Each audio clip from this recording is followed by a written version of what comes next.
3 घंटा इंतजार करोले बड़ी प्रेमिका 3 घंटा खड़ा को देले बड़ी रह जाए 3 घंटा से खड़ा करके छोड़ देले बिया लंगड़ प्रेमी हम जाई तो कहां जाए खड़ा कइले चले आई भागो लाग तो नहीं की 3 घंटा से राह देखो देखो देखो तोरे नहीं एगो लोकल ही लगे ले तो देखने की बकरी ले बेचारा हो जाती है वो दूसर के बकरिया ही न दूल्हे राजा के छोट भाई कहां बने तोरा दूल्हा तो छोटा ही भगवान से प्रार्थना करो 2023 के इलेक्शन में रोरो विधायक बन जाए प्रेम शंकर पांडे जी हजारों हजार रुपया देखिए ये कौन देखो अगली साल शादी ब्याह होके वो में आई जगह आई जा कितना देर इंतजार करेलू हां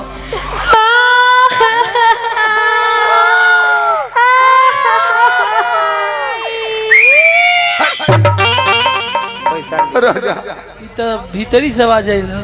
चाय बाबा आज हमारे दिनेश सोझा बाबा के दामाद बने 500 रुपया पुरस्कार दिला बनी बाबा का पलवी करता जा काहे इतना जोर लोर पोछ लोड़ पोछ लोर पोछ पूछ रो रोई हम जे रोबू नु हां तो हमरो लोर गिरे गिरे हो गइल काहे रोले बताओ का भइल रे रास्ता में कोनो लेलो सनानु बेगवा कोनो कइलस ये का कोनो बात कइलस ना कोनो घर ले रहलो ना कोनो कुकुर दौड़ैलस ना पहले खाती दौड़ौला ल कोनो जानवर दौड़ैलस ना रास्ता में कुछ ना भरलो ना कोनो घटना ना भरलो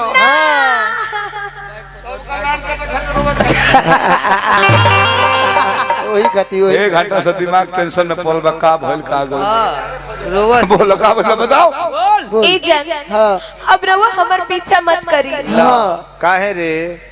अबलो ना कहते कि जान हां रो हमर पीछा मत कर अब तू ही बताओ जब आगा ना बैठे तो पीछे न करे के पड़ी बातचीत हमर बातचीत आगा आई तू आई लव यू करते तो हम पीछे पीछे घूमी थी मुंह पर कपड़ा होता नहीं मुंह पर कपड़ा लगौले बिया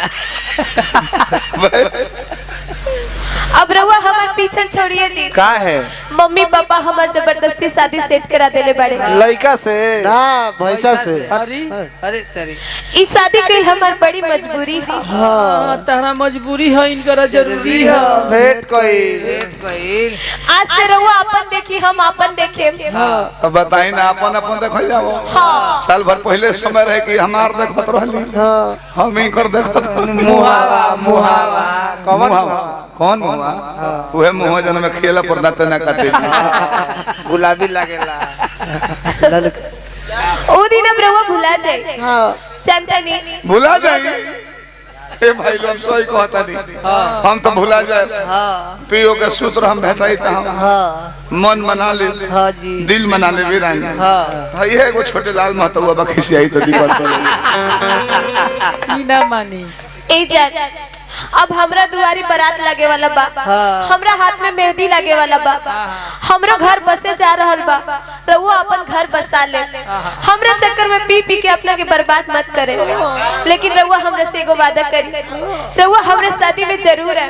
आ खाना खा के जाए यही बहाने हम और रहुआ के देख ले आ उहे लाल टी-शर्ट पहिर के आए कि जब अपना दूल्हा के गला में हम माला डाले हमरा लगे कि हम रहुरे गला में माला डालत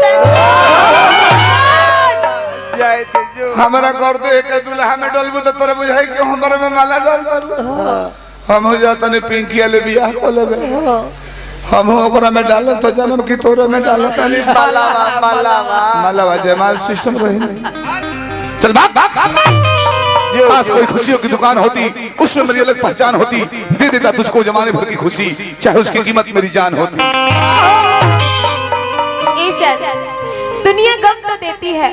और कोई मजबूरी नहीं होती दुनिया गम तो देती है और कोई मजबूरी नहीं होती आज आपसे दूर हूँ तो क्या हुआ आज आपसे दूर हूँ तो क्या हुआ दूर रहकर मोहब्बत कम तो नहीं होती